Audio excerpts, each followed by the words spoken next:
My name is Rin, and I am a 24-year-old bumbling fool surviving in Seattle. Something that has been on my mind is the safety in Seattle. And based on one of my older videos, it's on your minds too, which I want to address in this video. Maybe. Now, I also want to preface this by saying you will be hearing a lot of things based on my observations, experiences, and opinions. But what I can't say for sure is the city of Seattle is not paying me to say nice things about the city, so there's really no incentive for me to say good things about the city unless I truly felt it. I also don't work in real estate, and I don't plan on working in real estate, so I'm not trying to convince you to move to Seattle. So stick around to hear some of my thoughts on safety as a local and some tips that I've picked up over the years.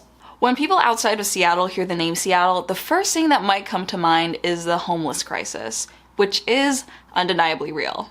After seeing the city before COVID, during COVID, and after COVID, the number of unhoused people have grown a lot in the city. Seattle is experiencing a housing crisis, and the city has one of the highest rates of homelessness compared to all other US cities, which is a direct result of skyrocketing costs of living. Despite what you might hear from anti-city folk and the news, being unhoused does not automatically make someone a violent criminal. And that's not a stereotype that I want to be perpetuating on this channel. Unhoused folk are way more likely to experience serious mental illnesses such as schizophrenia or bipolar disorder, not to mention the added burden of trauma that comes with not having a home.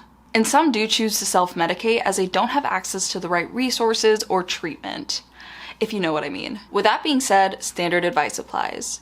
If someone is visibly having a bad trip, regardless of their housing status, give them their space and let them be. Which is what I do, and it seems to work just fine. Like, the Seattle freeze still applies here, and it never hurts to show a little compassion towards people who are struggling. But everyone has their own preferences, and I'm not here to shame anyone's comfort levels with being around unhoused folk, especially when it's not something they're used to, because it can get a little overwhelming. For somewhere that is cleaner and more suburban-y, the East Side offers that. But I will say that it is a little bland, and most downtowns become ghost towns after 7 p.m. Personally, I wouldn't recommend it for younger crowds because it is hard to get around places without a car, and there's really just nothing going on there. However, it is an option that is close enough to Seattle where you can just pop in and out. Seattle is undeniably a big city, and just like any other big city, crime exists. However, if you were to look up one of those listings that have the most dangerous US cities, you won't typically see Seattle on them. Those most dangerous city listings focus more on violent crimes, which fortunately, that is not Seattle's crime of choice. The common crime in Seattle is, in fact, property crime. Based on an analysis of the data compiled using the FBI's Crime in the United States reports, Seattle is number 1 for large cities with highest property crime rates, specifically in burglary. And just to clarify, this statistic does not include violent robberies, just non-violent burglaries in houses and cars when the owner is not there. Which, what a relief, because I don't own either. Shout out to the skyrocketing cost of living, couldn't have done it without you. However, if you do happen to own a home or a car, there are some precautions you can take to keep your stuff safe, such as hiding all valuables from visible sight, not leaving personal belongings unattended, parking in well-lit and secured areas, and to top it all off, getting some kind of homeowners or renters insurance to give you that peace of mind for that worst case scenario measure. Personally, I've had a bag stolen from me in a busy downtown food court when I stood up to grab a drink, and I wasn't even gone for a minute. Like, people here are so ruthless. That backpack was just swiped under my nose, but I acknowledge it was a rookie mistake, and it was super silly of me to do that in the first place, but you can learn from me. Luckily, I had renter's insurance, which I was so happy to have at the time. After shelling out a couple $100s for the deductible, my insurance helped cover a lot of the more valuable personal belongings that I had stolen. But regardless, it was still really annoying to get everything replaced, so I would much rather prevent my bag from being stolen in the first place. With all that being said, pickpocketing is pretty much near non-existent in my experience, and I've never met anyone who has been pickpocketed here in Seattle, even on public transportation. So, a little fun fact about me, I am a public transportation stan. Like, ever since moving to Seattle, I was like, no car, no problem. And as a stan, I've picked up a few things while taking public transit. Public transit from 6 a.m. to around midnight is generally pretty safe, and I wouldn't hesitate taking a bus, light rail, or a streetcar anytime between these hours. However, outside of these hours, it can get a bit sketchy. But I wouldn't say it's bad enough where I'd rule out public transit as an option. If I'm taking a later bus at night, I would typically go for the seats up front so I could be closer to the driver. And as far as light rail goes, there's usually security patrolling the stations to prevent any shenanigans from happening on the platform. However, when taking the train at night, it can get a little funky. And there might be people trying to strike up conversations with you if you make accidental eye contact with them for a split second, usually with good intention, but you never really know. If you're not used to or feel uncomfortable with these kinds of interactions, then you're better off taking an earlier train or bark at them. Plus, if the concern is getting robbed on public transit, you are literally getting robbed by taking a Lyft or an Uber. Like, look at those prices. You can't convince me that this isn't criminal. Like, excuse me? So for the rare occasions I do go out, you'll be catching me planning my nights around making it on the last train home. During the daytime, Seattle is generally safe, and I'd feel safe walking through the streets of pretty much any neighborhood. The only area that I'd put in a little effort to avoid is downtown Seattle's 3rd Avenue, particularly between Pike and Pine. If you know, you know. This area isn't the, most inviting, and it can get a little sketchy. But the streets around it are generally fine. Once it's nighttime, there are certain areas in some downtown neighborhoods that I would personally avoid if I was walking alone at night. But also at night, there's not much to do downtown anyways because most businesses are closed, and the only ones that are open are overpriced and filled with sports crowds or lots of people traveling for business. No hate to the businesses, it's just not my cup of tea. However, in terms of safety, like roaming around at night, I would highly recommend looking into some kind of non-lethal defense mechanism for that extra layer of protection, just in case. I don't know if I get sketched out pretty easily, but I don't trust people who are roaming the nights in neighborhoods where everything is closed because I just assume they're up to no good. The other neighborhoods that I would try to avoid at night are those without well-lit sidewalks and with cars that drive really, really fast. This is for the most part South Seattle.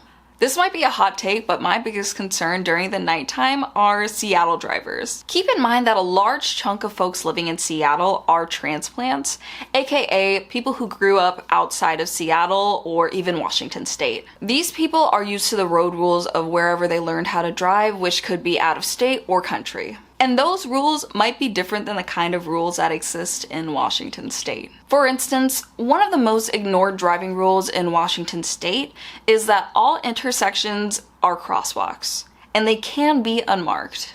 If a driver hits a pedestrian at an unmarked crosswalk, the liability will be placed on the driver in most cases. Even if there might be a lawsuit in my favor, I personally don't like the idea of knowing that I can be absolutely obliterated if I decide to legally cross the street at night because a driver wasn't being careful. Now, I love to wear the color black, like I do it all the time, and so do a lot of other people living in Seattle. It's also a running joke that wearing all black, especially at night, is called the Seattle uniform. I don't know the exact origins of where the Seattle uniform came from, but I'd like to believe that it was a term coined by drivers that aren't exactly good at driving, especially in the rain or at night, to put the blame on the pedestrians if there were an incident. You know, like blaming victims based on what they're wearing at the time of the incident. Until the city becomes more built for people rather than cars, pedestrians and cyclists have to make it a lot easier for bad drivers to see them. So this means wearing lighter colored clothes, reflective gear, or lights when it's dark outside or raining. In all of my years of living in Washington State, I can confirm one thing. This side of the state is not built for snow. Like 2 inches of snow means school's out for the week. And when it snows in Seattle, it's that nice, powdery, fluffy snow for a solid 17 seconds. Until it turns to ice, and ice combined with all the hills, you get some, interesting moments. personally don't go out too much, let alone when it's snowing outside, which is what I would recommend in instances of extreme weather. However, if you must go outside, here are some tips to manage. Number 1, be prepared before it snows. Check the weather beforehand and make a plan in case you can't go out. It also doesn't hurt to charge all of your devices in case of a power outage and doing grocery shopping beforehand. The last thing I'd want is for anyone to be in a situation where the closest grocery store they have to a 1-mile radius is a gas station food mart, which might not be the most ideal unless you're okay with eating taquitos and whatever cheese-covered crunchy snack you can get your hands on. Number 2, driving in the snow. Now, my tip for driving in the snow is don't. If there's another way to get to the destination you need to go to without going behind a wheel, do it. If public transportation is an option where you live, whether it be in Seattle or one of the surrounding areas, take it. Even if you're a pro at driving in the snow, have chains, or 4-wheel drive, it doesn't actually matter because no one else can drive in the snow. In all of my years of living in Seattle, it's pretty uncommon for me to see a cluster of abandoned cars with fresh dents sitting at the bottom of hills in Seattle because, you know, hills and snow do not mix. However, if you must, drive only when necessary and drive really slowly. Last but probably most important, look at the snowplow route map provided by SDOT, the Seattle Department of Transportation. I'll provide a link down in the description so you can check that out. To summarize it, this map shows which streets are prioritized for a good plowing. I get it. Lots of people are saying that Seattle isn't safe, but I feel like this chatter is coming from people who don't actually live in Seattle, which I'm not going to fully discredit because there's always that level of risk when it comes to living in a city. However, with risk comes reward, and what I will say is the best and most memorable stories never come from staying within that safe comfort zone in a white picket fence in the suburbs. And with that, I'll end the video. If you enjoyed watching, please give this video a thumbs up and consider subscribing if you want to see more content like this in the future. Also, drop a comment down below letting me know your concerns or tips in staying safe in the city. I'd love to keep this conversation going. Anyways, thank you so much for watching. Toodles!